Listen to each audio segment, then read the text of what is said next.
Il est 18 h. Dans ce village, une interpellation à haut risque s'annonce.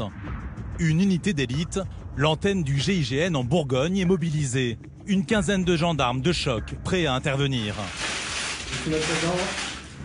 Depuis des mois, un gang de dealers opère dans la région en vendant de la drogue par Internet.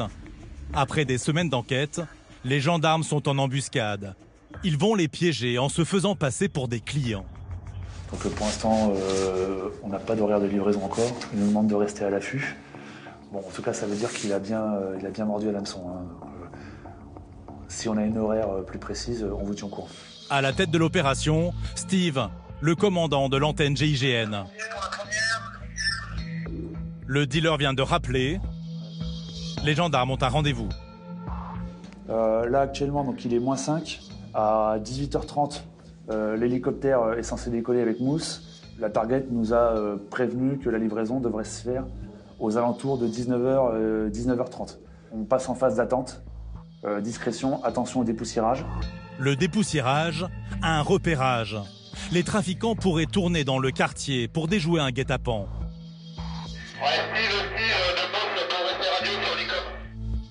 Afin d'identifier leur voiture le plus tôt possible, un hélicoptère tourne au-dessus du village. On va se positionner de manière à voir, comme je te disais tout à l'heure.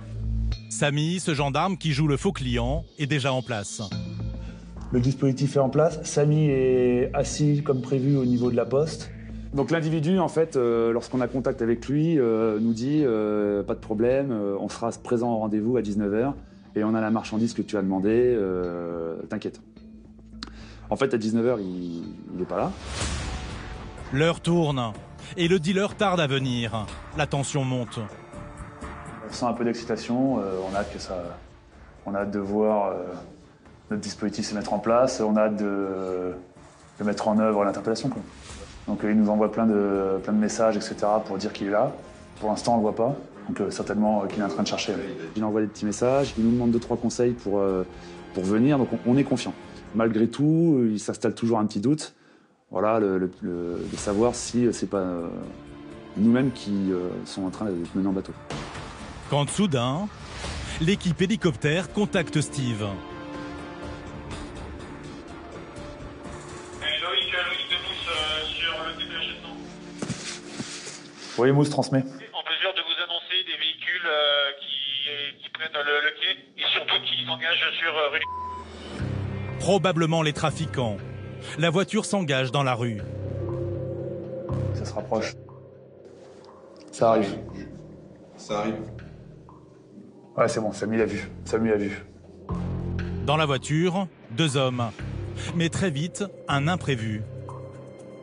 On les voit se garer à un endroit qu'on n'avait pas spécialement anticipé. Ok, top à terre. L'interpellation ne va pas se passer comme prévu. Une opération préparée de longue date. Le quotidien pour cette unité hors norme. Ils sont au cœur des missions les plus dangereuses. Les gendarmes des antennes du GIGN en province. Assaut 1, assaut 2 et le reste de la troupe. Terroristes, forcenés ou grand banditisme. Quand il faut frapper fort, c'est à eux qu'on fait appel en priorité. Gendarmerie, gendarmerie! Le frein à main là, wow! Fais ton frein à main! Des hommes surentraînés et toujours cagoulés pour intervenir au contact des pires délinquants.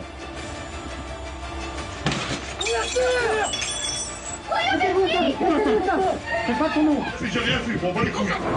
Pendant plusieurs mois, nous avons partagé le quotidien de l'une des 6 antennes du GIGN, celle de Dijon, en Bourgogne, l'une des plus actives du pays. Une trentaine de gendarmes d'élite, prêts à passer à l'action en moins de 30 minutes, dans tout l'est de la France. Ouais, c'est pris, ça tourne, hein, ça prend, hein, ça prend. Attention les gars, c'est parti. Hein. De leurs interpellations, coups de poing, à leurs entraînements de choc,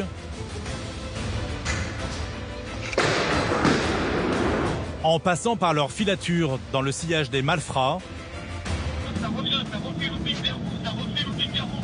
Ils cherchent l'opé. Vous allez découvrir ces militaires de l'ombre qui ouvrent rarement leurs portes aux caméras. Feu! Parmi eux, Steve, ce commandant de gendarmerie de 33 ans, le patron de l'antenne GIGN. Ok les gars, on va faire le briefing. Donc on est sur les Albanais, avec une tête de réseau située en Grèce. C'est lui qui serait armé. Je voulais être là où les choses se passent et commander une petite équipe en situation opérationnelle dégradée. Et l'antenne GIGN, c'était le lieu où je pouvais remplir ces objectifs. Des briefings aux opérations, il est toujours prêt à monter en première ligne avec ses hommes.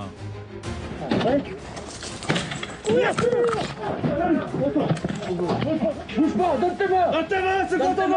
C'est quoi ton nom? T'as de l'armement ici ou pas?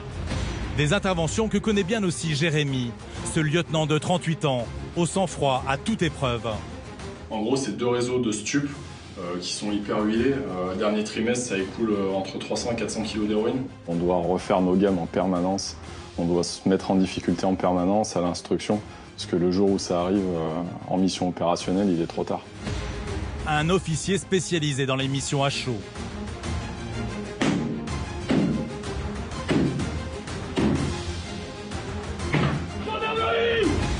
Des opérations sensibles, le quotidien d'Arnaud, 45 ans, ce lieutenant d'expérience.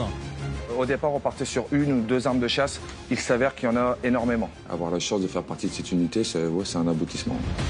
Un gendarme qui connaît le danger de ces missions, où la moindre erreur peut coûter cher.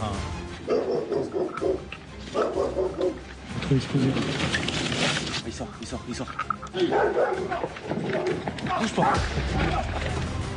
Forcenés, gang de braqueurs, dealers, voici un nouvel épisode d'Enquête sous haute tension. 100 jours avec les gendarmes de l'antenne GIGN de Dijon.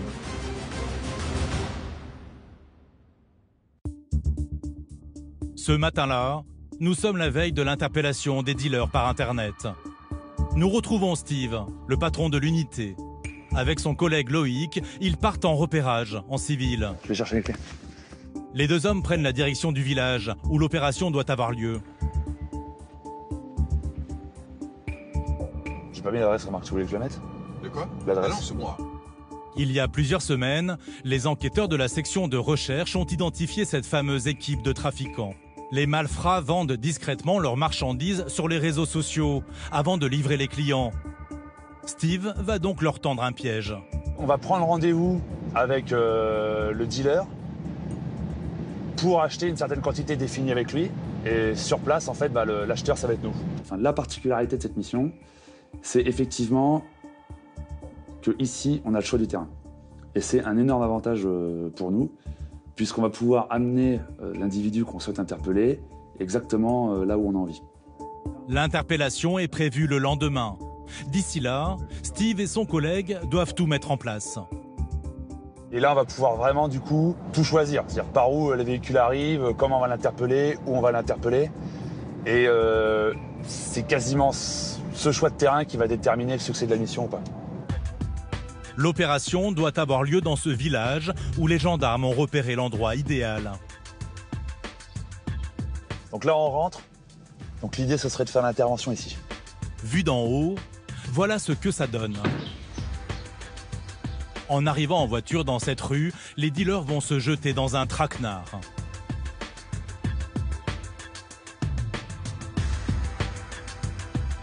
On voit c'est assez resserré au niveau de la route. On ne peut pas passer à plusieurs véhicules. En plus, c'est assez calme, donc il y a peu de chances qu'il y ait des tiers au moment où il y a l'intervention. Parce qu'on certainement soit à 7h du matin, soit à 21h. C'est les horaires auxquels les livraisons se font habituellement. Donc pour nous, c'est ultra favorable. Et en prime, le lieu présente un autre avantage. C'est ici. Cette maison inoccupée, un point de vue imprenable pour surveiller les opérations. Ah, nickel. On a une super vue sur la place. La place où demain, l'un de ces gendarmes va se faire passer pour un client. On va voir là-haut ce que ça donne. Une douzaine d'hommes seront cachés dans la maison, prêts à intervenir. Donc là, on est bien, on a un bon visuel sur la place. On est déjà dissimulé par un rideau qui est déjà aux 3/4 fermé Donc il n'y aura pas de changement dans le paysage, super. Franchement, c'est le poste idéal pour observer et donner les séquençages de l'intervention. Si Steve et ses hommes ont l'avantage du terrain, une inconnue demeure. Comment vont réagir les dealers? Ouais, c'est super, hein, franchement. Car pour l'heure, ces malfaiteurs sont difficiles à cerner.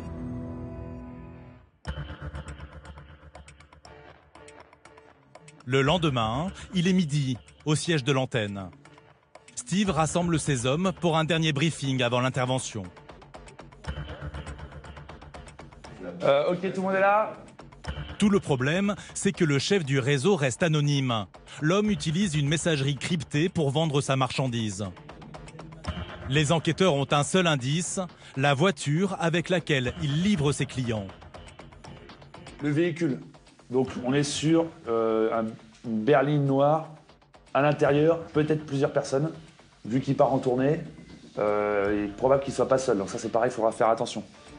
Dans quelques heures, les enquêteurs vont commander de la drogue sur Internet. Ensuite, ce sera à Steve et ses hommes de jouer, une fois le rendez-vous fixé. Et on est sur une tournée entre 18 et 22 heures. Donc on ne sait pas à quelle heure ça va taper forcément. Le mec, a priori, partirait pour faire une tournée assez longue. Je rappelle que la quantité commandée, c'est 100 grammes pour 520 €. C'est bon, bah c'est bon, go. A priori, tout est en place. Mais dans ce genre d'opération, le moindre grain de sable peut tout faire capoter. La difficulté ici, c'est qu'on ne connaît pas du tout la personne avec qui on discute. Donc on n'a aucun visuel sur qui on va interpeller, s'il est dangereux ou non, et ça va être aussi difficile de le reconnaître. Alors, pour réduire les risques, Loïc, qui dirigera l'assaut, peaufine une dernière fois la technique d'interpellation. Tout le monde là, tout le monde est en place. Il faut que ça soit parfait. On cherche la coordination parfaite, les gestes parfaits. Voilà, on peaufine. La moindre détail on doit tout prévoir. Tout à l'heure, c'est Samy, ce maréchal des logis-chefs, ici accroupi, qui va attendre le dealer et jouer les faux clients. Autour, une dizaine de gendarmes cachés se tiennent en alerte. Ça rentre sur les halles. Impact à bord, conducteur. Dans la fameuse rue, le dealer est censé arriver au volant. Ça cherche le contact. Ça hauteur du Samy. Ça s'arrête. Samy joue le faux client. C'est toi pour la livraison là? Ouais, c'est moi pour la livraison. Au moment du deal, il ouvre discrètement sa veste. Le feu vert pour l'intervention. Vers engagement. Vers engagement. Aussitôt, l'unité doit prendre la voiture en tenaille. Top inter, top inter. Gendarmerie, mets tes mains! Gendarmerie! Monte tes mains! Monte tes mains! Le secouez pas, le secouez pas. Ok. Tu vas arracher le bras là. Pour l'assaut les gars, Mathieu, les assauts là, venez là. Venez là les assauts. Un rien peut faire basculer les événements. Il y en a un qui prend sur internet là, je pense là, la photo intérieure d'une pour aller chercher les poignées là, c'est les poignées intérieures de porte. Est-ce qu'il y a l'anti-carjacking dessus? Non, le 2 fois deux coups de poignet pour pouvoir ouvrir les portes là. Voilà, on s'est organisé. Maintenant, voilà, on n'est pas dans la tête des targets. Il y aura toujours un petit peu d'imprévu, mais voilà, tout ce qui est prévu est maîtrisé. Pourtant, malgré ces ultimes réglages, l'opération va réserver une mauvaise surprise aux gendarmes.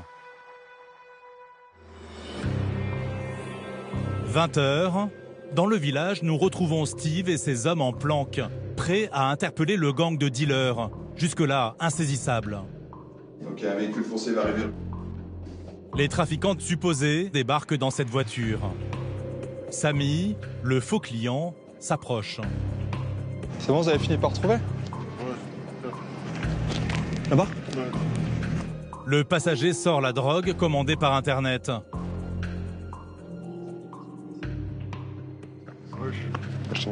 Samy ouvre sa veste.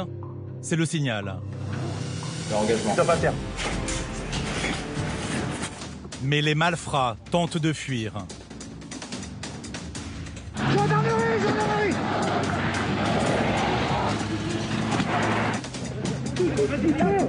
Mets le frein à main là, wow. Mets ton frein à main. Mets ton frein à main. Bouge-toi. Attends, je suis par là. Sors-le. Le conducteur résiste encore. Madame, restez chez vous, madame, s'il vous plaît, c'est la gendarmerie.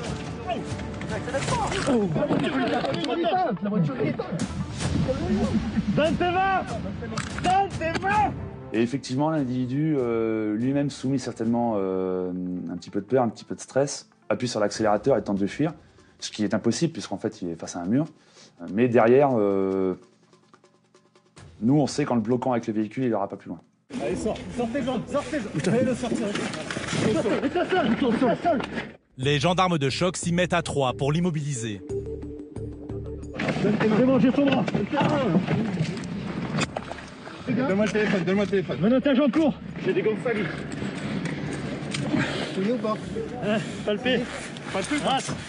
Lève ta tête. Prise en tenaille, l'interpellation s'est jouée à peu de choses. Ça va bien pour vous? Tout va bien, donc on a eu un petit canon conforme, c'est-à-dire qu'on n'a pas réussi à mettre le véhicule là où on le souhaitait. Bon, ils ont tenté de s'enfuir en fait, ils ont foncé avec le véhicule. Bon, on a réussi à les stopper avant, pas de blessés, leur véhicule cassé uniquement, tout va bien. Dans la voiture, les occupants détenaient la marchandise, ainsi qu'un spray pour masquer les effets du cannabis en cas de contrôle salivaire. Donc là, on voit un spray anti-THC qui est destiné à tromper les contrôles.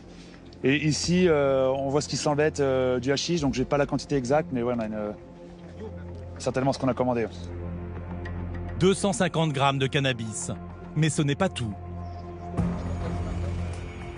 C'est les produits? On a de l'herbe, de la résine, les petits lots qui préparent à l'avance. Et là, ouais, c'est des parachutes, c'est des petits pochons, c'est sûrement de l'héros ou de la coke. Ok. Après, à vérifier. On est pas mal. Une belle prise pour les gendarmes et peut-être de nouveaux éléments pour remonter ce trafic. Bon, c'est du bon boulot. Ouais. Bien. En attendant, les deux hommes vont être entendus par la justice. Ils encourent jusqu'à 10 ans de prison. Le lendemain, pour une fois, les gendarmes de choc ne sont pas en opération. Pour Samy, 32 ans, qui jouait les faux clients la veille, c'est l'occasion de travailler dans une pièce incontournable pour toute unité d'élite, l'armurerie.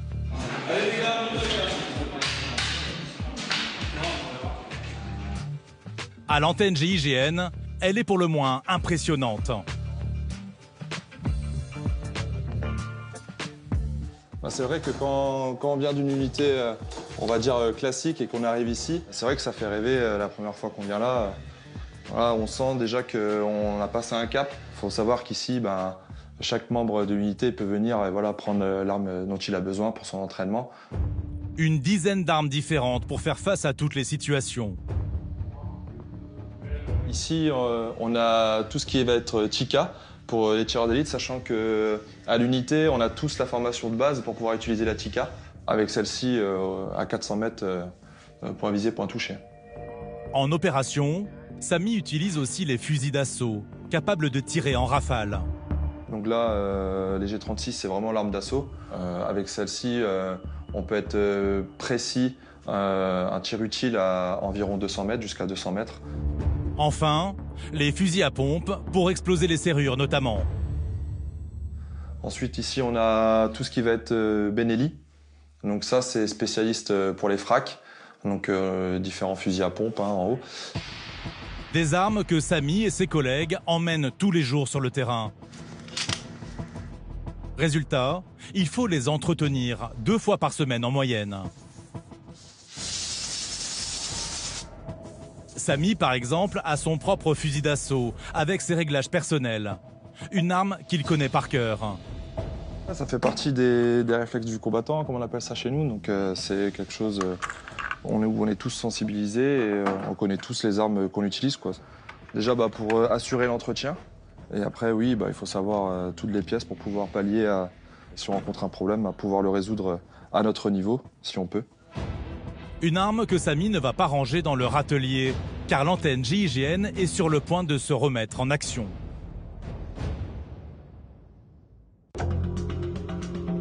Il est 15 h. Dans les couloirs, ça s'agite. Jérémy, ce lieutenant de 38 ans, le numéro 2 de l'unité, vient de recevoir un nouvel ordre de mission. Les enquêteurs ont récupéré la photo de la target ainsi que la plaque du véhicule. L'unité de choc est appelée en renfort sur une opération prévue le lendemain. Depuis des semaines, les enquêteurs travaillent sur un gang de malfaiteurs spécialisés dans les cambriolages violents. C'est un dossier dans le cadre de vol avec violence au domicile. Donc on appelle ça aussi des saucissonnages. Leur ambition, c'est de rentrer à plusieurs dans le domicile, par effraction bien entendu, de saisir des gens qui vivent là, d'exercer des violences avec armes sur eux pour les intimider et les dépouiller de leurs richesses, donc c'est-à-dire s'il y a des coffres, de l'argent, des bijoux, obtenir les codes de carte bleue. Voilà. L'équipe de braqueurs prend en otage des retraités aisés avant de les cambrioler. À leur tête, a priori, un malfrat violent, au profil pour le moins surprenant. Ça peut prêter à sourire, mais l'auteur principal est assez âgé, puisqu'il a quand même 42 ans d'incarcération derrière lui. Néanmoins, avec 2 condamnations aux assises, on le prend au sérieux, surtout qu'il est supposé être armé. Donc c'est dans ce cadre-là qu'on va intervenir. Quand vous dites âgé, il a quel âge? Il a 72 ans. Le papy braqueur, comme on le surnomme, est tout sauf un enfant de cœur. Sa spécialité, les œuvres d'art. Et pour les voler, il n'hésite pas à torturer. Son CV judiciaire est impressionnant. Vol avec violence, enlèvement, séquestration. Vol avec arme, port, détention d'armes, évasion, donc escroquerie, abus de confiance, vol dans des lieux d'habitation. Bon, après, il n'y a pas de surprise, 42 ans d'incarcération. L'analyse du dossier permet de comprendre qu'il est vraiment très déterminé. Alors, c'est une personne âgée que, voilà, en la croisant dans la rue, on va se dire, bah, ok, il paraît plutôt inoffensif, mais quand on voit qu'il a fait 40 ans de prison, qu'il est toujours armé, et que, bah, voilà, il est un petit peu dans le stup aussi, bah, on comprend qu'en fait, c'est pas n'importe qui. Avec son gang, il serait à l'origine d'une trentaine de cambriolages. Et il a beau avoir passé la moitié de sa vie derrière les barreaux, dernièrement, il aurait replongé. Une mission risquée, mais Jérémy est loin d'imaginer à quel point le papy braqueur va lui donner du fil à retordre. 5 h du matin. Le patron de l'opération n'a pas lésiné sur les moyens. Ok, c'est bon. Une douzaine d'hommes est mobilisée pour l'occasion. Allez, on fait le brief. Depuis quelques jours, les enquêteurs chargés de l'affaire ont pris les malfrats en filature. L'antenne GIGN se tient prête à les interpeller. On est toujours sur cette équipe de gars qui projette de faire saucissonnage, vol avec violence et avec armes au domicile de personnes vulnérables. En l'occurrence, les enquêteurs ont ciblé 3 potentiels endroits visés. Des maisons isolées. Et visiblement, le papy braqueur et ses complices seraient prêts à tout. Une des dernières infos aussi, c'est qu'ils ont annoncé avoir récupéré ce dont ils avaient besoin. Donc l'interprétation enquêteur, c'est qu'ils ont récupéré de l'armement. L'âge aidant, plutôt que de mettre vraiment les mains autant qu'avant dans le cambouis, bah, il prend des hommes de main, bien plus jeunes, bien plus déterminés et très violents lui aussi. En face, l'unité doit s'attendre à tout. Mais ils ont beau partir à 5 voitures, les gendarmes de choc ne se doutent pas de la galère qui les attend. L'antenne GIGN part en direction des enquêteurs qui suivent discrètement le papy braqueur. Ah, c'est qui le dernier véhicule de chez vous là, pour pas qu'on le dépasse? Et très vite, l'opération s'accélère. Du nouveau tombe sur les ondes. Ouais, donc tête dispositif antenne GI, PK504 passé. Donc là, ça bouge? Ouais, ça bouge. On a le principal acteur de l'équipe qui vient chercher son homme de main. Là, dans quelques minutes, il arrive en ville. Le chef supposé et un complice viennent de se mettre en route. Sans le savoir, ils ont plusieurs voitures de gendarmes dans leur sillage. On est en train de remonter derrière vous là. Les kilomètres défilent et le jour se lève. De longues filatures. Le quotidien pour cette unité d'élite qui intervient dans un rayon de plus de 300 km autour de Dijon. Ouais, de Jérémy NGI, on est derrière vous. Ça commence à faire plusieurs heures que vous êtes derrière eux. Il faut de la patience. Ah ouais, il faut de la patience. On subit le rythme de nos adversaires, alors on s'adapte. D'ailleurs, problème ce jour-là, le trafic est dense. Jérémy et ses hommes commencent à perdre du terrain. Il faut réagir. Les gars, faut aller plus vite pour remonter toute la rame là, pour arriver le plus rapidement possible sur le véhicule. Elle passe au rouge, les gars, tant pis, mettez le gyro de thon. On est à une certaine distance qui nous permet de mettre le gyro de thon, c'est pas grave. Allez, c'est pas grave, double. Pas question de perdre le contact. À tout moment, les malfrats présumés peuvent bifurquer vers l'une de ces maisons isolées. Quand brusquement, le scénario se complique. Sur la oui, c'est pas lui qui arrive là? Oui. Quoi? C'est lui qui arrive.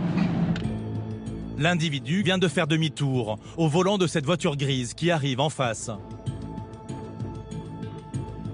Les gars, faut faire demi-tour, faut revenir sur la zone là, faut revenir sur la zone. Hein. Jérémy doit se réorganiser en catastrophe. On va faire demi-tour là. Voilà, c'est chaud parce qu'il va nous voir. Bah, tu me dis, on est en vert. On peut l'unifier donc pire. Les gars, faut faire demi-tour. Ouais, l'espace, on revient. Ça refait looping vers vous, Il cherche quelque chose de jeu là. Pourquoi il fait ça? Le passé criminel qu'il a, qui met des petits coups de sécurité parce qu'il se prépare à commettre ses méfaits, c'est quand même des actes criminels, donc ce qu'il fait, il met des petits coups de sécurité, il change de route au dernier moment, il fait des tours, il fait un passage pour voir s'il y a personne, enfin voilà. Les malfaiteurs supposés repassent devant les gendarmes. Ont-ils compris qu'ils étaient suivis?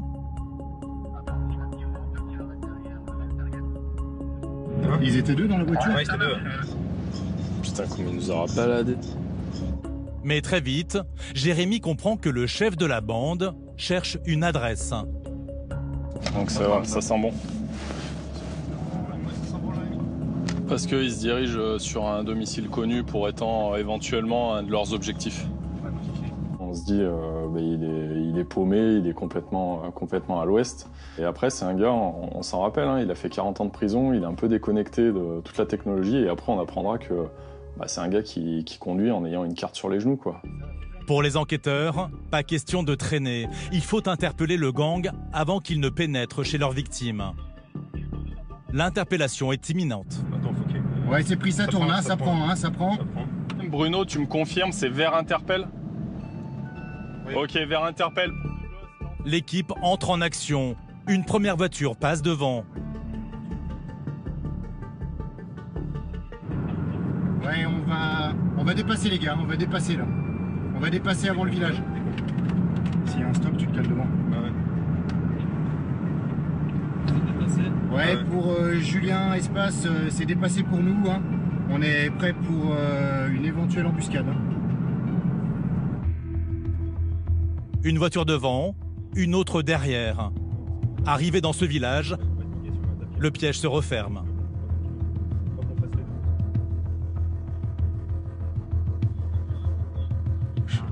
Attention les gars, c'est parti. Hein. Garde-toi. Reste devant. Allez.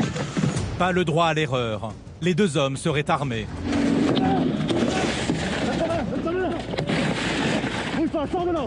Sors. Détache la ceinture. Détache la ceinture. Dépêche-toi. Bouge pas.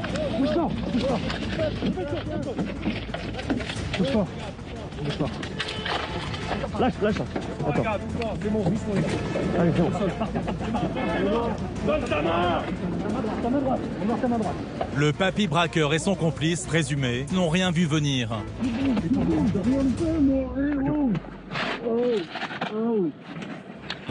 En quelques instants, une douzaine de gendarmes leur tombent dessus.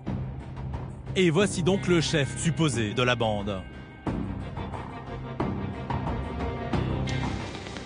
On fait un point, ça dit quoi là?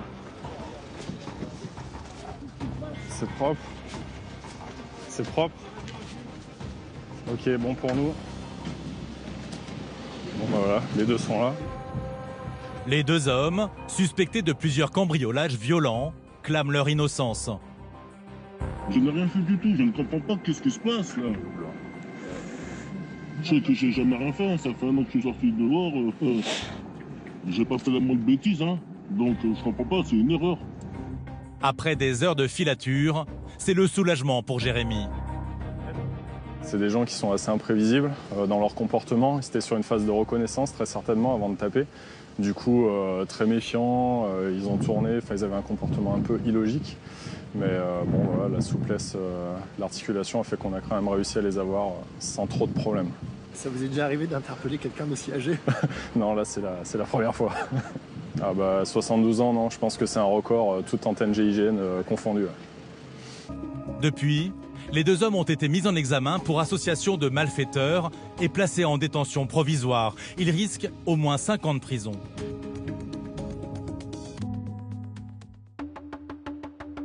Ce jour-là, à Dijon, c'est l'effervescence. Une dizaine d'hommes se préparent. Les tireurs d'élite partent pour un entraînement spectaculaire. L'objectif, ne pas trembler le jour J. On y va les gars? Direction un champ de tir à quelques kilomètres. C'est là que l'unité de choc se perfectionne 2 fois par mois.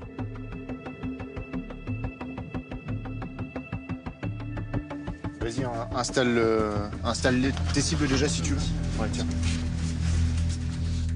Aujourd'hui, il faut faire mouche à 200 mètres de la cible. En face, 3 adversaires, avec une difficulté supplémentaire. Dans la situation présente, on aura donc une 3e cible qui sera un objectif mobile qui se présentera sur la scène, hein, ce qui nous permettra de générer une situation où on aura un tir sur 3 objectifs. Hein. Pas le droit à l'erreur.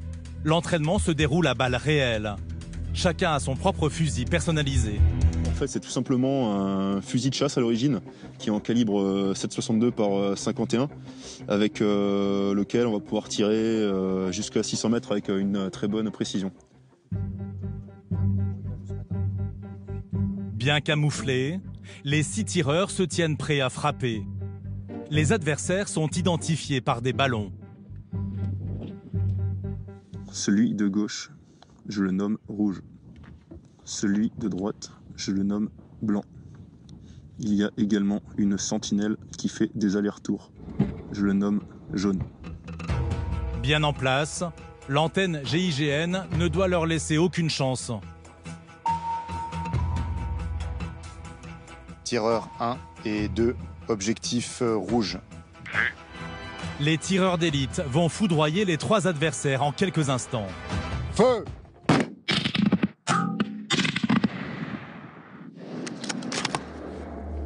Des entraînements pour être opérationnels à tout moment. Vous vous doutez bien que le jour J, on n'aura pas eu le temps de s'échauffer avant. La première cartouche devrait être la bonne. Hein. Donc on doit pour ça emmagasiner le maximum d'expérience avant. Parmi ces tireurs, certains spécialement entraînés peuvent frapper à 600 mètres de distance. Feu!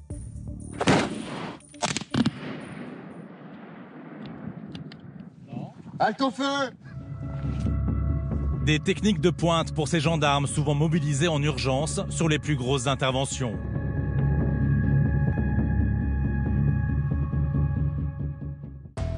C'est la 3e fois cette semaine que vous leur faites des pâtes. Et ça commence à faire beaucoup de pâtes. Ne devenez pas un papate. Kitok, c'est 16 nouvelles recettes chaque semaine. Tous les ingrédients frais et les fiches recettes livrées chez vous. Kitok, le panier à cuisiner. Nous vivons tous dans le même monde, et pourtant, nous le percevons différemment. Pour la plupart, cette voiture est un concept. Pour nous, c'est un vrai potentiel.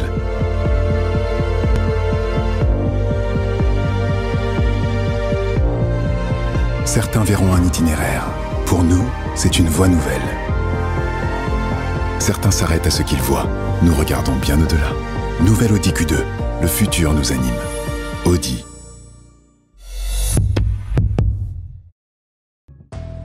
Quelques jours plus tard, justement, direction une brigade voisine. L'antenne GIGN de Dijon vient d'être appelée en renfort par la gendarmerie locale.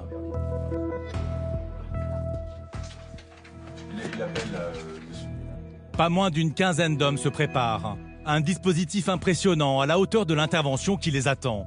Arnaud, 45 ans et 13 ans d'antenne GIGN, dirige l'opération.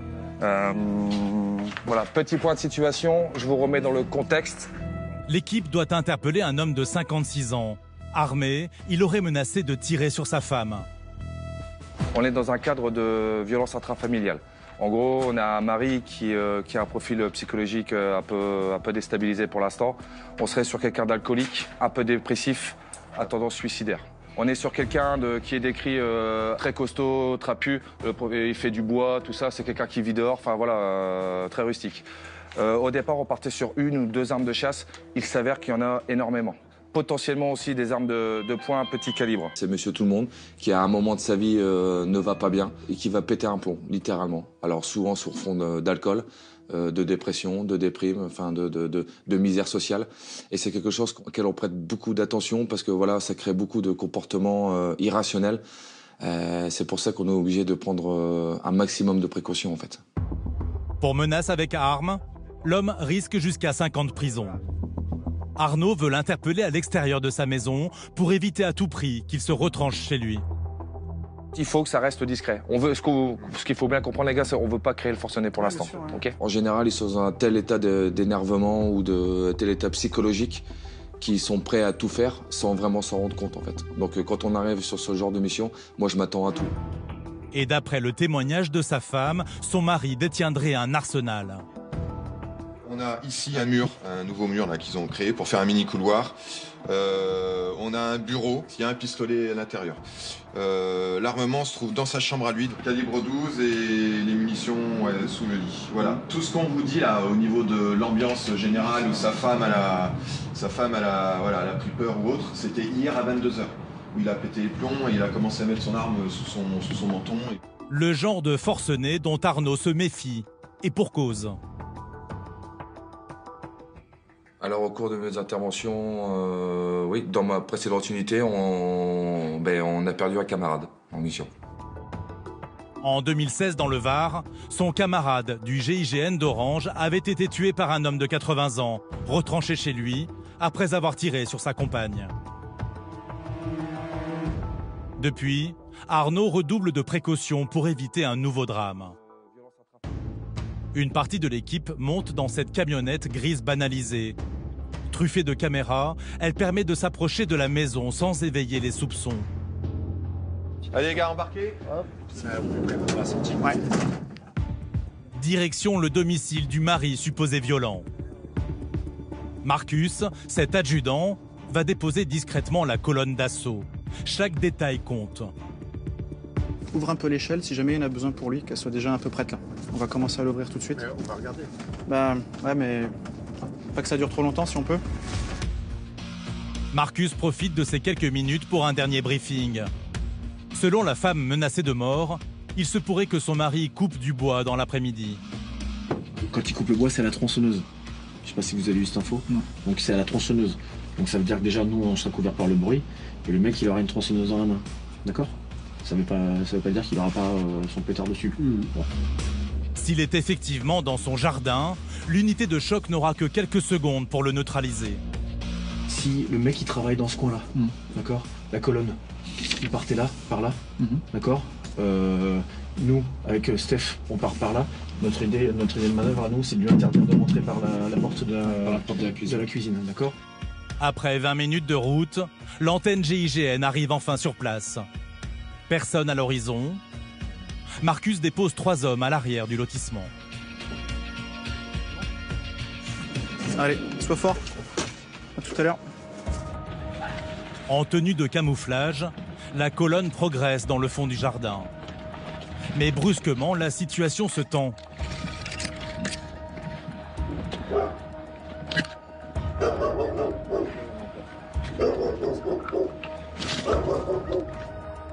Heureusement, le chien est attaché. Les gendarmes se cachent à l'abri de cet apprenti. Dans la camionnette, la tension monte. Les aboiements pourraient alerter le mari. Mais pour l'instant, aucune trace de lui. Dans le jardin, l'unité est en attente et les minutes passent.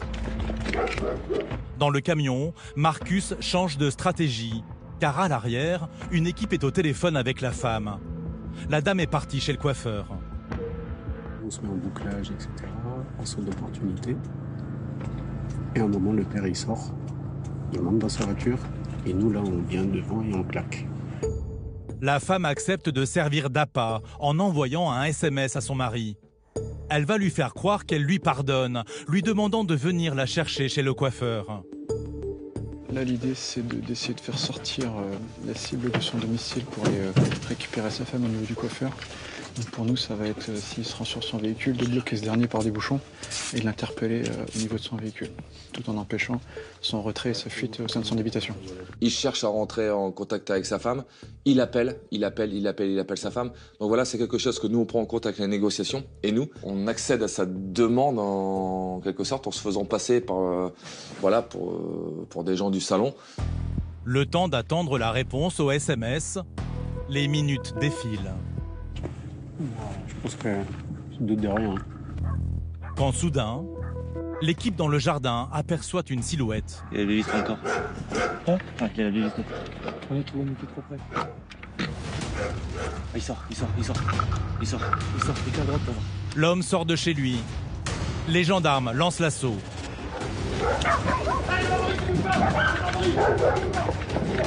Bouge pas. Donne tes mains. Donne l'autre main. Le mari n'a rien pu faire. Donne l'autre main. Il sort et puis nous on est là et c'est une interpellation somme toute classique, en douceur en fait. Le reste de l'unité part à la recherche des armes. Allez, bouclier en tête. Bouclier en tête. C'est pas armé? C'est la gendarmerie. Est-ce que t'as des objets dangereux sur toi? Non, j'ai rien. L'individu qui pensait rejoindre sa femme ne comprend pas ce qui se passe. C'est la gendarmerie qui t'interpelle, d'accord? Donc ça va se passer. On va t'expliquer. Ok, c'est bon. Il y a des enquêteurs qui vont venir et vont t'expliquer. Mais il y arrive pas là. On va t'expliquer. Il y a des enquêteurs qui vont venir, ils vont mieux t'expliquer comment, d'accord? D'accord, pas de problème. Dans sa maison, les enquêteurs retrouveront 3 fusils et des munitions. Une opération qui se termine sans dommage pour Arnaud et ses hommes. Ça s'est passé comme on l'avait prévu, en fait, en sécurité pour tout le monde et pour la personne et pour nous. Voilà, on avait mis un petit scénario qui a fonctionné. Hein. Le but était de le faire sortir de chez lui sans armes. Bon bah voilà, sur ce coup-là, ça a fonctionné quoi. Donc bah c'est a priori mission accomplie quoi. Depuis, l'enquête est en cours sur cette affaire. Des disputes de couple, parfois dramatiques, qui représentent 5% des interventions de l'antenne GIGN.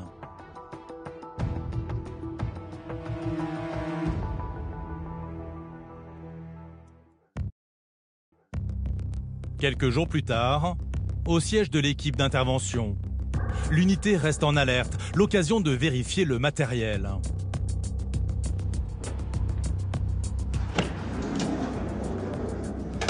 Nous retrouvons Samy, le maréchal des logis-chefs, qui travaillait dans l'armurerie voilà quelques jours. Ici, il a une spécialité. C'est lui qui casse les portes avant l'assaut. Mon rôle à l'antenne, c'est les fracs. En fait, nous, notre but, c'est d'ouvrir le plus rapidement possible la voie pour l'équipe, pour pouvoir en fait surprendre l'adversaire. Un rôle essentiel. Au moindre faux pas, les délinquants risquent de fuir, voire pire, de riposter.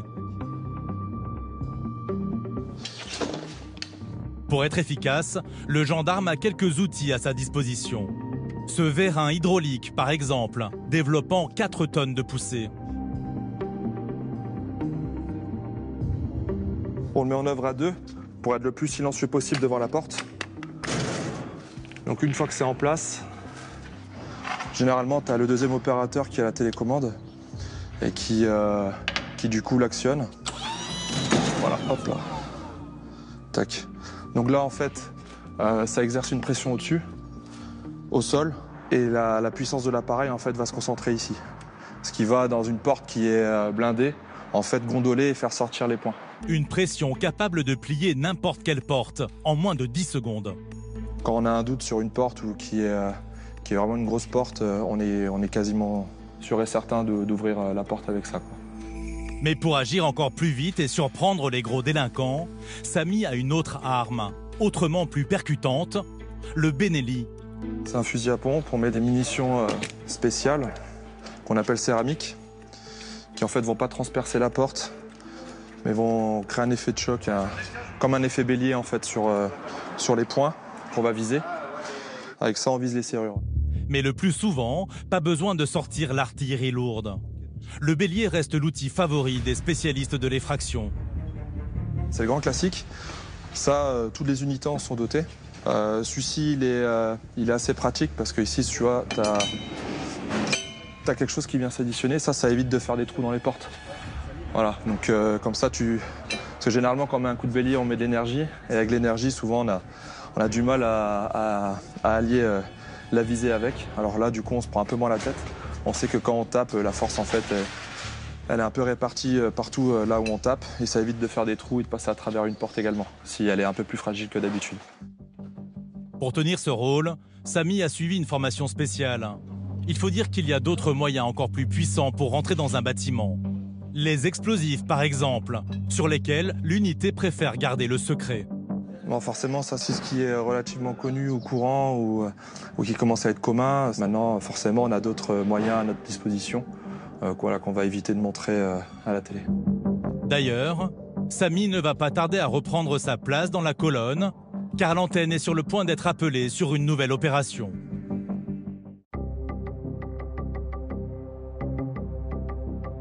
Il est 20h. Steve, le commandant, a réuni une douzaine d'hommes. Ok les gars, on va faire le briefing. Une intervention de grande ampleur se prépare. L'opération vise à démanteler un vaste trafic de drogue. Donc, demain matin, interpellation domiciliaire dans le cadre d'un trafic de stupéfiants, principalement héroïne et cocaïne. Un trafic international qui compterait plus de 250 dealers en France. Après des mois d'investigation, les enquêteurs ont levé le voile sur une organisation originaire des pays de l'Est. Donc on est sur les Albanais, avec une tête de réseau située en Grèce. Il y a une quarantaine d'interpellations qui ont été faites déjà, depuis environ 7 mois. Demain matin, c'est un peu la conclusion de toute cette affaire. Leur spécialité, l'héroïne qu'ils distribuent en grande quantité dans l'Est de la France. C'est une drogue qui touche énormément le milieu rural. Donc il faut savoir que l'héroïne provient principalement de l'opium, qui est lui-même produit majoritairement en Afghanistan et qui arrive en France par la route des Balkans. Et dans les campagnes, c'est une drogue qui est très utilisée, notamment en raison de son faible coût. L'opération est prévue le lendemain, à l'aube. Steve et ses hommes vont devoir interpeller 2 chefs supposés du réseau. C'est lui qui serait armé, parce qu'en fait, c'est lui qui dirige l'équipe restante. Et dans le Théo, on a une deuxième target, donc on n'a pas mieux comme photo, qu'on surnomme Vendeur 4. Voilà, donc on ne l'a pas encore identifié, on verra ça demain. Les 2 hommes seraient armés. D'après les enquêteurs, ils dirigent leur business depuis un chalet anonyme, dans les Alpes. Point particulier, il y a une lumière détecteur de mouvement. Le chalet, là, sur la photo, est ouvert, mais il est constamment fermé. Qu'il soit à l'intérieur ou en vadrouille, il est toujours fermé, avec les volets fermés. Steve et son unité vont devoir surprendre les 2 individus dans ce chalet que les gendarmes surveillent discrètement. On rentre par la porte, donc en alpha. A priori, il y a un canapé qui sert le salon. Possiblement, la target pourrait être allongée sur le canapé. On voit l'escalier qui est en fond. Et après, on se retrouve à l'étage, tout simplement. Les gendarmes de choc vont devoir frapper vite. C'est un trafic d'une bonne importance. Ce qui nécessite notre engagement, c'est surtout le fait que les individus sont armés pour se protéger d'une éventuelle agression de concurrents.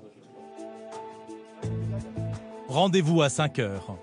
En attendant, une autre équipe va opérer discrètement pour préparer le terrain sur cette intervention, l'une des plus tendues de l'année.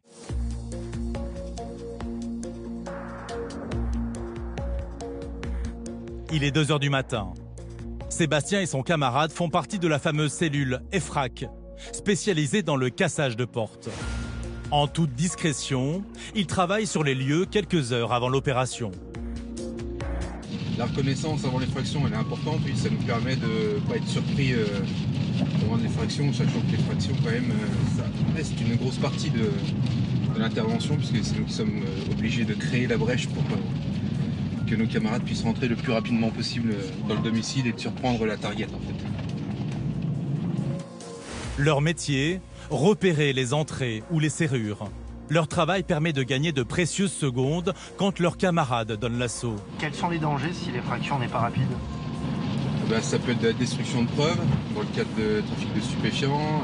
Ça peut être la personne qui se lève et qui tire à travers la porte, pensant que c'est éventuellement un groupe adverse qui vient le braquer pour lui voler le stup, l'argent, ou même pour s'en prendre à sa vie. Donc voilà, en fait, l'effraction, mieux elle se passe et mieux c'est pour toute la colonne. Il est 3 h. Les 2 gendarmes s'approchent du fameux chalet. Le danger est énorme. Sans protection particulière, Sébastien peut tomber nez à nez avec les malfaiteurs présumés qui dorment à l'intérieur.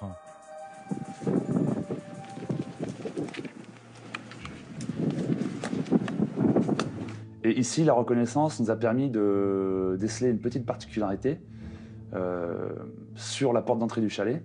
On ne peut rentrer dans le chalet que par une porte-fenêtre, qui elle-même est fermée par un volet, qui est constamment fermé. Donc en fait, on va devoir casser le volet pour ensuite casser la porte-fenêtre derrière. Donc c'est une effraction qui techniquement est assez simple, mais qui peut produire du bruit. Et donc il va falloir aller vite derrière pour interpeller les individus.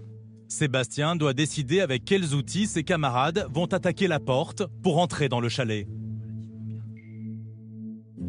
Donc là, qu'est-ce qui est prévu?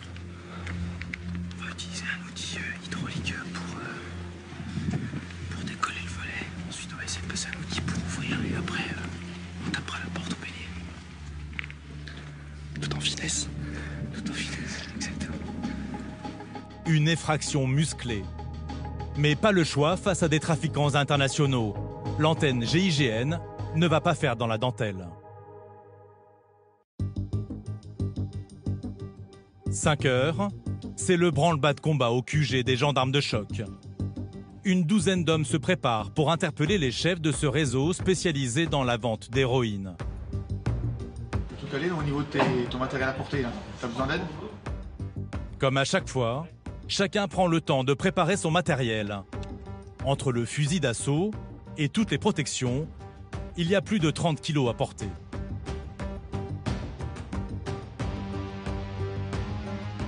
C'est des missions qui se préparent à l'avance. Et le matin, on a juste à dérouler le scénario qui a été prévu lors du briefing. Donc il n'y a plus rien à faire. Voilà, chacun connaît son rôle, tout le monde effectue sa mission, on se prépare à l'imprévu et ouais, c'est parti. Avant d'embarquer, dernier rappel sur le rôle de chacun. Et je rappelle, le bouclier et les effracs à l'étage, et nous, Seb, moi et le patron, rez-de-chaussée, ça marche?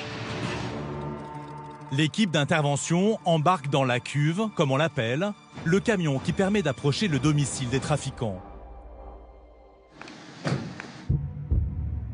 Après 1 heure de route, Steve et ses hommes arrivent sur place. La colonne approche du chalet, plongée dans l'obscurité.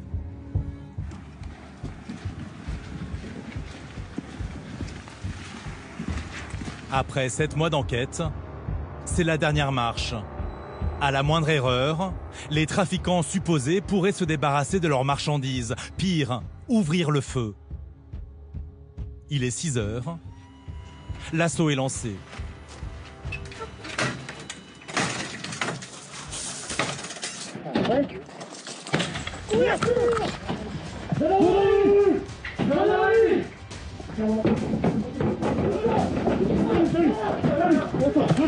Bouge pas, donne tes mains! Donne tes mains, c'est quoi ton nom?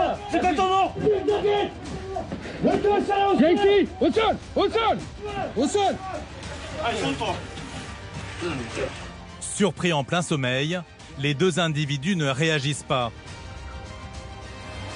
Je te demande si t'as flingue. T'as de l'armement ici ou pas? Des armes. Do you have some guns? Gun. What's your name? Tiens, sois-le par terre, Romain. Mets-le par terre ici. Et surprise, ils ne sont pas seuls. Un troisième homme est avec eux. Il y a 3 mecs. 3 mecs. Jérôme de Steve, donc on est à 3 mecs interpellés, hein. Les 2 targets sont là. L'antenne GIGN n'a laissé aucune chance aux occupants.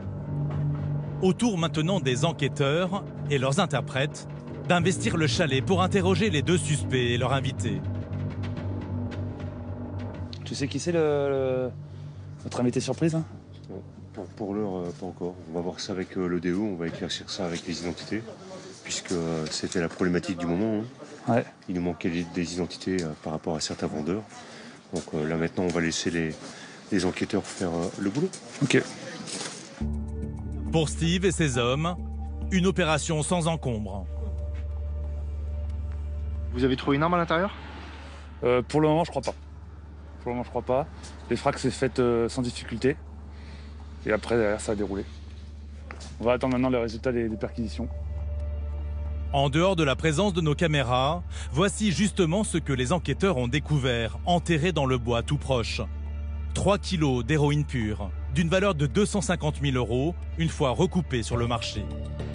Un beau coup de filet. Pour trafic de stupéfiants, ils sont passibles de 10 ans de prison.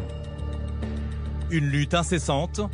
En moyenne, un réseau de vendeurs originaires des pays de l'Est est démantelé tous les 6 mois dans la région.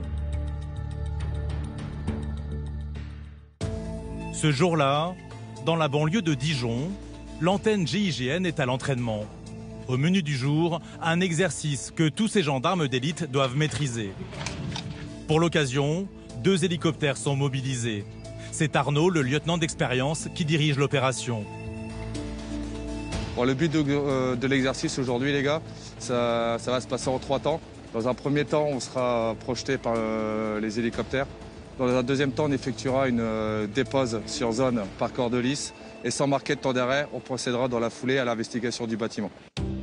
L'exercice du jour, une arrivée par hélicoptère sur un bâtiment tenu par des terroristes. Aujourd'hui, c'est un exercice qui a pour thème le contre-terrorisme. On va mettre en œuvre la coordination, une arrivée par hélicoptère. On va jouer une dépose en corps de lisse, ce qui reste quand même un geste technique qu'il faut répéter souvent. À bord des hélicoptères, 6 hommes. À 10 mètres du sol, ils doivent descendre sans sécurité le long d'une corde. À la moindre erreur, c'est la chute. C'est très important parce que c'est l'essence même de notre unité. C'est des gestes qui restent relativement techniques et c'est des choses qu'on a besoin de driller, de répéter inlassablement pour garder les automatismes et aussi garder la connaissance de nos partenaires en fait. Le jour J, pas question de reculer. Dans l'unité, tous les gendarmes doivent connaître la technique pour ne pas mettre leurs camarades en péril quand la colonne passe à l'action.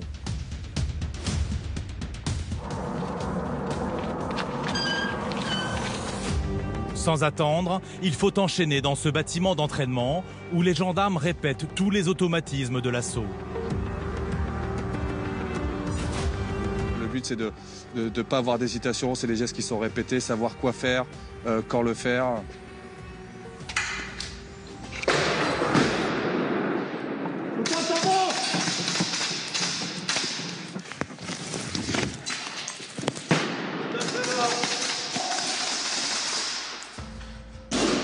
Une fois en opération, il n'y a absolument plus de place pour les hésitations ou les actes de réflexion. Il faut que tout soit des automatismes, il faut que tout soit parfaitement drillé. Pas de place à l'improvisation. Car au moment d'interpeller un forcené ou un délinquant chevronné, le moindre faux pas peut coûter très cher.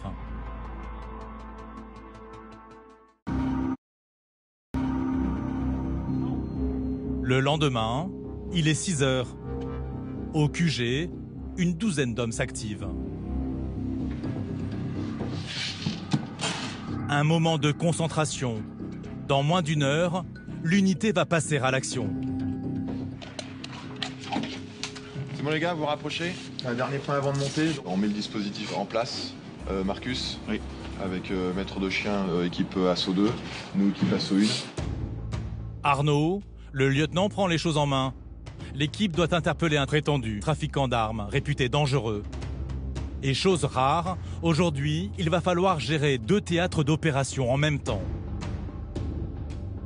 Alors ce matin, on va agir dans le cadre d'un trafic d'armes. On est censé interpeller le mis en cause. Le seul souci, c'est qu'il y a 2 domiciles possibles. On a mis un dispositif d'interception sur un domicile pendant qu'on va aller intervenir sur le premier, avec une projection, ce qu'on appelle à glisser entre les deux si jamais on ne le trouvait pas dans le premier Théo. Si l'homme n'est pas retrouvé au premier domicile, 2 hélicoptères se tiennent prêts à décoller pour transporter Arnaud et ses hommes dans une deuxième maison. Tout va se jouer en quelques minutes. 7h10, top accent pour l'instant, on est sur ces horaires-là. Ok, est-ce qu'il y a des questions? Allez, embarquez. C'est parti pour cette opération inhabituelle. Après une demi-heure de route, les gendarmes arrivent aux abords de la première maison où le suspect pourrait se terrer. Originaire de la communauté des gens du voyage, son pavillon est entouré de caravanes, autant de planques possibles. De quoi compliquer la mission. À tous, à soin, commence à débarquer, on forme les colonnes. Il est 7 heures, les gendarmes vont tenter de surprendre le trafiquant au réveil. Et dès l'entrée, première surprise. Ouvert. Avancez-vous, les gars. Gendarmerie. Ok, qui là? Qui? On est là. Ok, vas-y, c'est... Gendarmerie. Ok, sors de là, sors de là, je te dis. Sors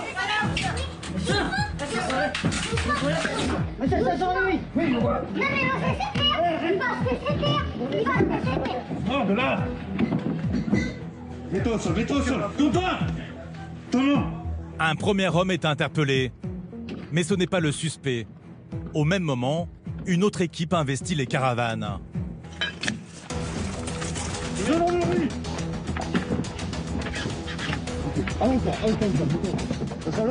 sol. Marcus, j'ai un gamin à droite, tu l'as? Ouais, c'est bon. À l'intérieur, 2 ados. Les gendarmes doivent très vite identifier tous les occupants. Ton père, il s'appelle comment? Ton père? Ne demande pas, tu sais comment il s'appelle ton père, c'est quoi son prénom? Les gendarmes ne lâchent pas l'affaire. Il reste une dernière cache possible. Il y a la cave. Allez. Mais là encore, aucune trace du trafiquant, ni d'un quelconque stock d'armes, hormis ces quelques fusils accrochés au mur. Visiblement, l'individu n'a pas dormi là.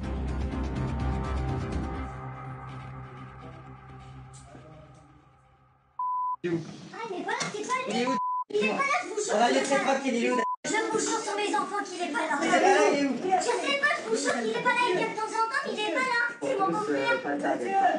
Non, mais c'est pas qui c'est. Mais c'est pas lui, Non, c'est son frère. Mais non, c'est son frère, c'est pas lui. L'homme est en fait le frère du suspect. Il serait d'ailleurs recherché par la justice et n'apprécie pas l'irruption des gendarmes. On vient chercher ton frère. Oui, mais monsieur, il est où ton frère? Alors, eh ben dis-moi où il est. Tu le diras pas. Ça va? Mais bon, ça va. Là, je t'entends. C'est clair? Stop. Tu as du culot quand même. Stop. Non mais je te le dis moi, t'as du culot. Stop. T'as du culot. Stop. On n'a rien fait du tout, regarde dans l'état que tu nous mets là. Oui monsieur, regarde, On cherche votre frère et pour des raisons de sécurité, oui, vous savez très bien qu'on est obligé de... Maintenant, on sait que c'est pas vous. Monsieur, écoutez monsieur. On va pouvoir relâcher la pression. Oui, je sais. D'accord. Écoutez monsieur. Mais sans le temps de réaction, monsieur, on peut pas savoir qui vous êtes. Monsieur. Allez, stop, on arrête là. Le véritable suspect n'est pas ici. Pas une seconde à perdre pour les hommes de l'antenne GIGN. Ouais, affirmatif. Hein. Pour l'instant, rien au Théo. Hein. Rien au Théo. Hein. Donc on s'achemine sur la projection. Le trafiquant supposé est peut-être dans la deuxième maison. Problème, elle est au bout du département. Et le jour se lève. On va basculer sur le deuxième domicile qui est déjà tenu par une équipe à nous. Quoi. On va se faire projeter par hélicoptère. C'est extrêmement rare.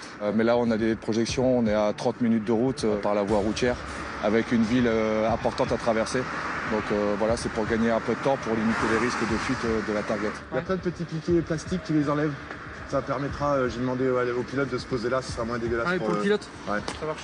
Deux domiciles qui sont distincts de à peu près une demi-heure, 35 minutes de route, en pleine heure où les gens embauchent et tout ça.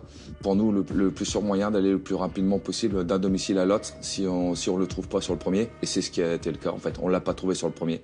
C'était de prendre voilà, le vecteur aérien, l'hélicoptère en fait. Pour cette mission sensible, l'antenne a mis les gros moyens. Préparez-vous l'écureuil, les packs écureuils. À quelques minutes, 2 hélicoptères attendent Arnaud et sa colonne, direction le 2e pavillon.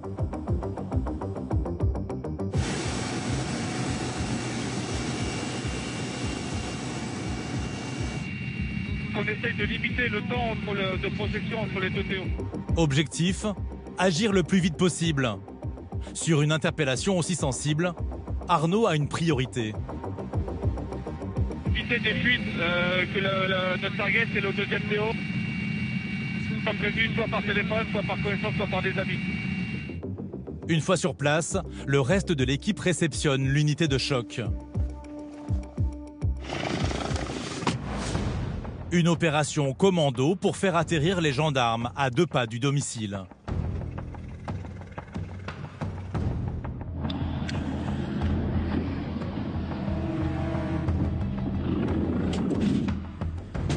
Phase de progression, on est à 1 minute du TO, 1 minute du TO. Pour Arnaud, pas de temps mort. Dans le village encore endormi, l'assaut est donné sur la maison où se cacherait le trafiquant d'armes. Ok, débarquez. Débarquez.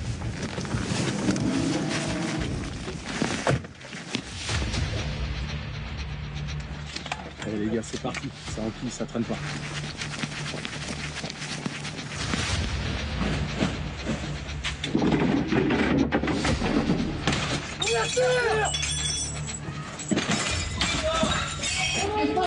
Mets-toi au sol, mets-toi au sol.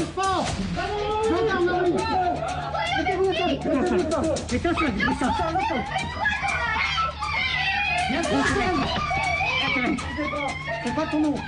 Le père de famille neutralisé, les gendarmes investissent toute la maison sous les yeux de sa femme, très en colère. Attention là-bas en face, c'est pas fait en face. Allez-y comme c'est une cagache, cercueil, t'es mort. Mais vous êtes pas là. En quelques secondes, la maison est sécurisée. Ok, c'est clair. C'est clair, c'est clair.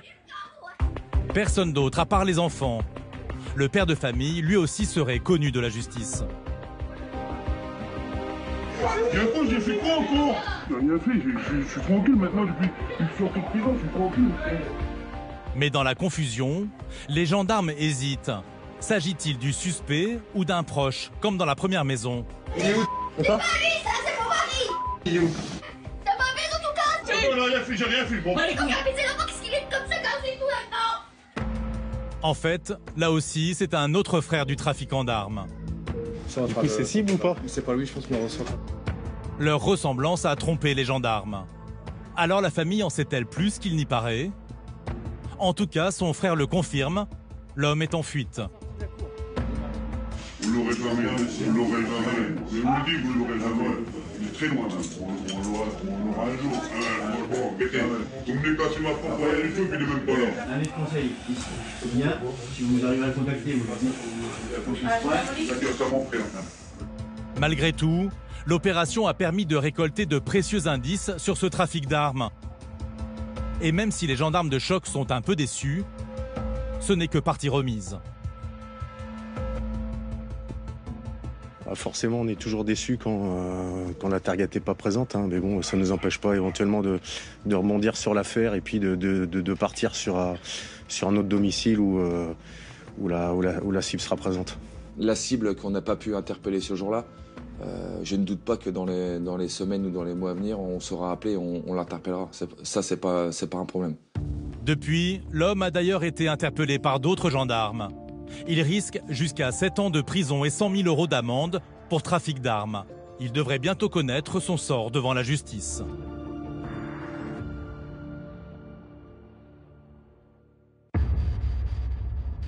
Ce matin, Au siège de l'antenne GIGN, à Dijon, les gendarmes s'équipent pour un exercice très inhabituel. Alors là, on a une instruction NRBC, nucléaire, biologique, radiologique et chimique. Ça demande de s'exercer quotidiennement, en tout cas très régulièrement, pour avoir le moins de gestes parasites possible et gagner du temps, les minutes gagnées là à l'instruction. Voilà, c'est peut-être des vies sauvées. Sur un site nucléaire ou en cas d'attaque chimique, les gendarmes de choc doivent pouvoir intervenir, même dans les conditions les plus dangereuses. En plus de l'harnachement, du matériel spécifique contre le terrorisme, on a habituellement. On va rajouter en plus l'aérie. Donc en fait, voilà, l'oxygène, un peu le matériel, c'est le matériel pompier, on va dire, la combinaison étanche, le masque à gaz en plus. On rajoute encore 10 kilos sur les 30. 40 kilos de matériel qui ne doivent pas empêcher les gendarmes de frapper vite. Plusieurs attaques chimiques ont déjà été déjouées sur le sol français. En 2018, par exemple, avec de la ricine, un poison 6000 fois plus toxique que le cyanure. Pour aller sauver des vies, il faut déjà que nous on soit protégés. Ça sert à rien de mettre toute l'équipe au tas. C'est pour y aller dans l'urgence et ne pas pouvoir effectuer la mission. Et voilà. Une fois qu'on est prêt, qu'on est protégé, on peut commencer la mission. Les gars, avant de monter dans le Santigon, on se check. Direction un bâtiment où l'exercice doit avoir lieu. C'est bon ? Un immeuble truffé de pièges.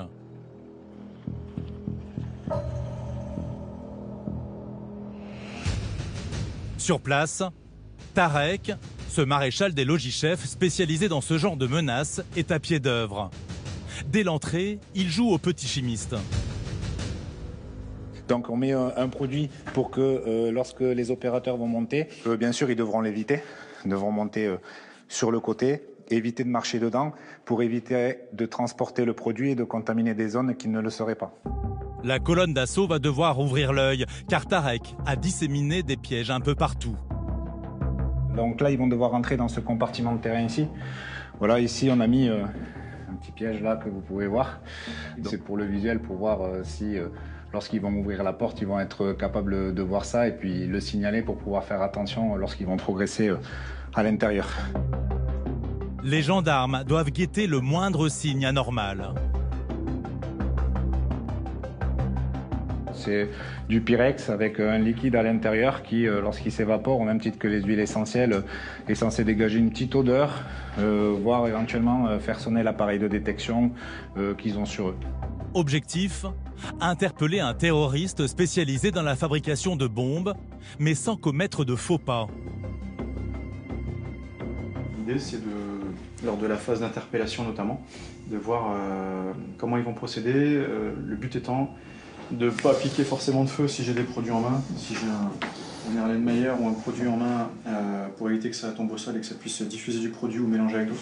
Et me faire poser autant que faire se peut si je sois coopérant les produits afin de m'interpeller en sécurité plutôt loin des produits pour éviter les mélanges qui puissent avoir des réactions entre eux. Seulement, avec autant de matériel sur le dos, pas évident d'avoir les yeux partout, surtout en découvrant les lieux.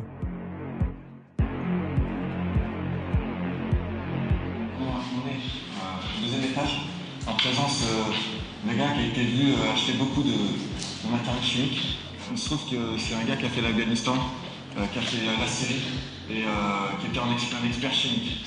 Donc du tout, on nous demande dans l'urgence de monter pour fermer la rance, matérialiser et interpeller la personne. On évite tout ce qui est frottement sur les murs, on évite tout ce qui est flaque d'eau. Allez, c'est parti, et frac, en tête. Dans l'escalier, premier piège. Équipé de masques à gaz, la visibilité est moins bonne. Quelques secondes de perdu. Mais la colonne évite le produit dangereux. Allez, c'est bon. L'unité progresse. À l'entrée du couloir, un deuxième piège les attend au-dessus de la porte. C'est couché. On s'occupe nous de la deuxième. Mais cette fois, manque de vigilance. La colonne passe, sans lever la tête, absorbée par la prochaine pièce où un produit toxique se dégage.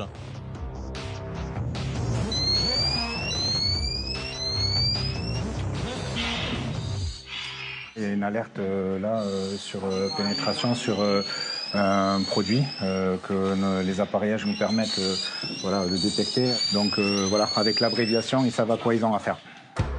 Dernière étape, neutraliser le chimiste sans s'approcher des produits dangereux. Pose le tube. Recule à droite, je suis là. Je prends. Attention liquide. Les gars, on sort. Résultat des courses, l'exercice est plutôt concluant. C'est bien, en plus les consignes on se les donne. Ça n'empêche que forcément avec l'arnachement on voit pas nos pieds. Et là, je vois la réaction de Tarek, il y en a qui marchent sur la poudre. Bon après en même temps il a partout de la poudre. Si vous avez vu, quand vous rentrez dans la première pièce, il y avait le Pyrex rond avec le liquide à l'intérieur. Dans tous les cas, il fallait l'éviter et personne n'a marché dessus, donc c'est bon. Pourtant, petit bémol, gêné par le matériel, la colonne a eu une seconde d'inattention. C'est à la porte ouverte. Il y a le petit tube à essai avec... Non, mais c'est un tube à essai qui simule, juste au-dessus. Est-ce qu'il a... Vous l'avez? Non, vous l'avez pas vu? Ok. C'est important pour nous de s'entraîner avec ce matériel-là qui est spécifique pour que, encore une fois, ça devienne des automatismes et que le jour J, les différents opérateurs n'aient pas le souci de se demander le bon fonctionnement de tel ou tel matériel. Voilà, il faut que ce soit fluide, que ce soit rapide et efficace. Allez, on va recommencer la zone d'opportunité. Pour être prête, au cas où, l'antenne GIGN s'entraîne plusieurs fois par an sur ce genre d'exercice. En attendant, d'autres affaires s'annoncent. Ce jour-là, une opération d'envergure est en préparation. Loïc, cet adjudant-chef, part en reconnaissance avec son collègue dans un département de l'Est de la France. Bon, on fera droite et normalement il doit nous repositionner. L'unité de choc doit interpeller 3 gros bonnets. Ils dirigeraient un vaste réseau spécialisé dans la vente de drogue. On a une grosse mission, une grosse enquête qui se termine.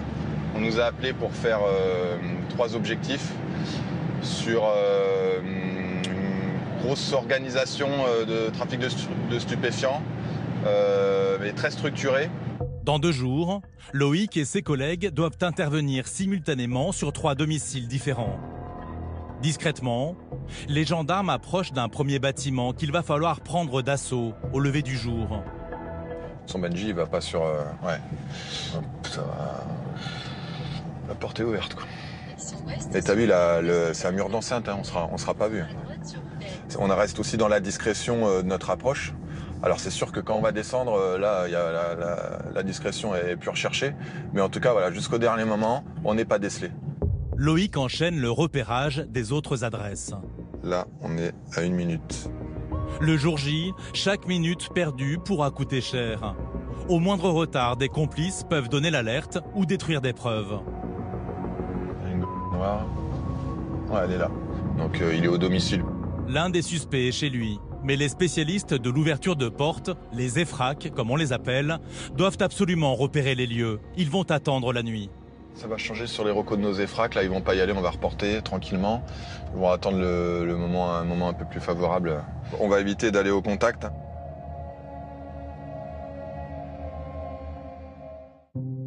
Le soir même, il est 1h. Samy part avec un collègue sur le domicile de l'un des chefs présumés du réseau. Ouais, ça va être à droite. Ok. L'équipe arrive discrètement. Samy, qui sera en tête de colonne, doit choisir avec quel engin il va défoncer la porte du suspect.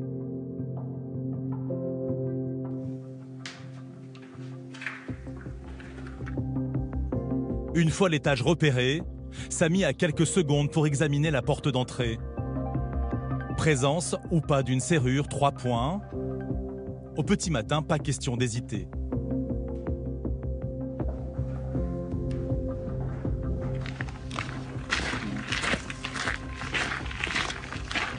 D'autant que derrière la porte, les occupants sont loin d'être des amateurs. Le lendemain, Jérémy, le numéro 2 de l'antenne, organise un dernier briefing.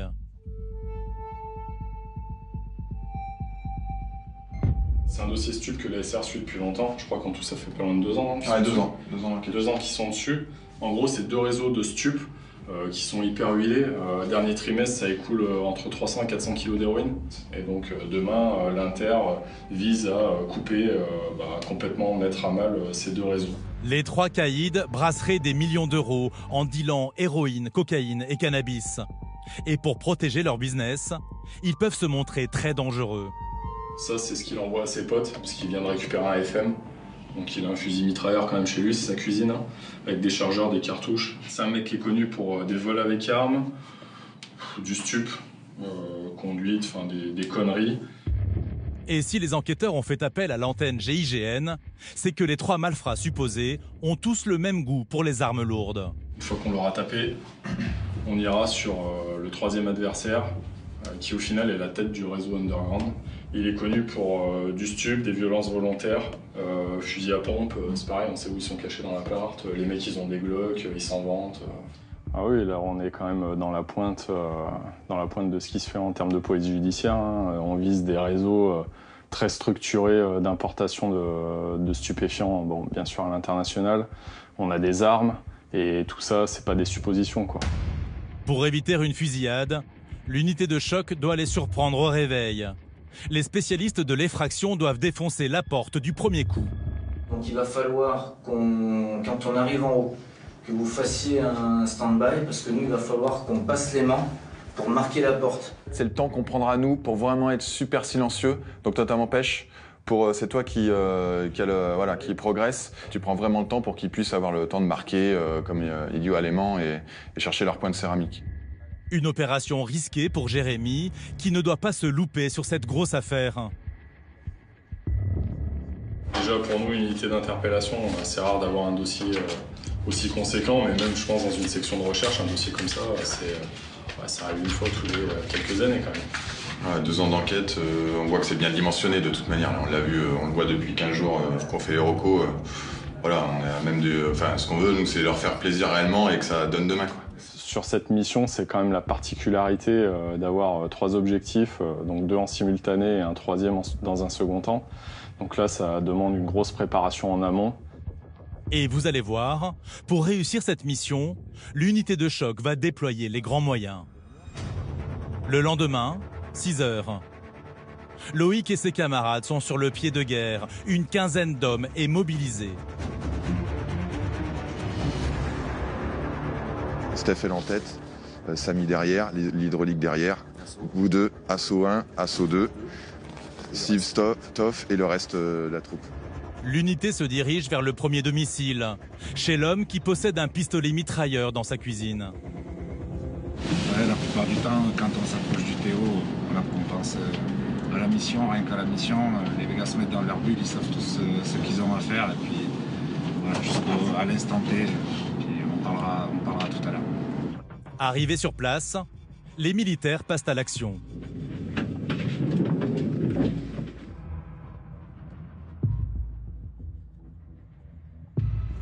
Devant la porte, Samy repère déjà les serrures. Avant de dégainer le Benelli, le fusil à pompe chargé de cartouches céramiques pour faire exploser les verrous.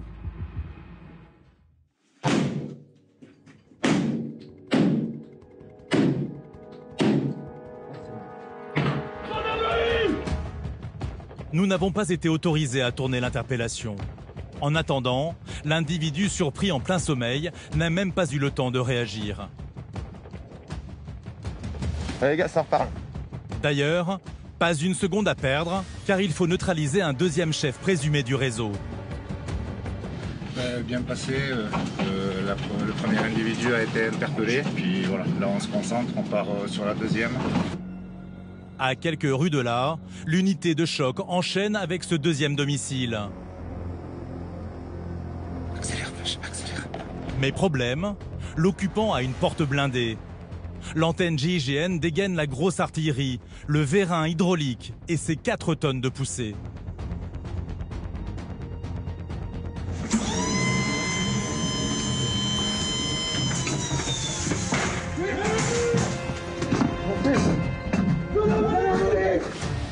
En quelques secondes, la colonne a envahi l'appartement.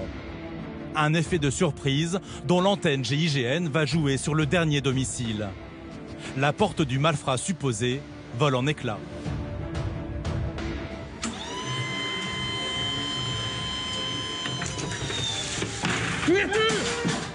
Ouais, le jour J, tout se passe bien, c'est conforme à ce qu'on a pensé. On interpelle donc en simultané un individu et ça se fait bien, tout est huilé et on va sur le dernier qui est interpellé sans souci à son domicile. L'affaire est désormais entre les mains de la justice. Les 3 hommes encourent jusqu'à 10 ans de prison.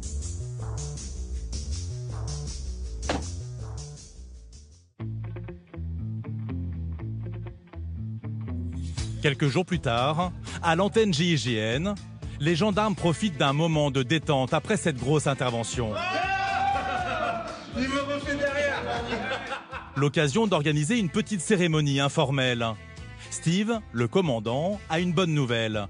2 de ces hommes ont reçu des lettres de félicitations de la hiérarchie. Ok, donc j'ai quelques félicitations à remettre. Pour commencer, Tarek, l'instructeur chimique de l'unité. Donc pour Tarek, sous-officier de l'antenne du groupe d'intervention de la Gendarmerie nationale de Dijon, qui, le 9 juin 2018 à Montluçon, a démontré un engagement remarquable lors d'une opération judiciaire relative à l'interpellation en flagrant délit des 2 principaux protagonistes d'un trafic de stupéfiants réputé dangereux et armé. A fait preuve en la circonstance de qualité professionnelle exemplaire qui font honneur à la Gendarmerie nationale.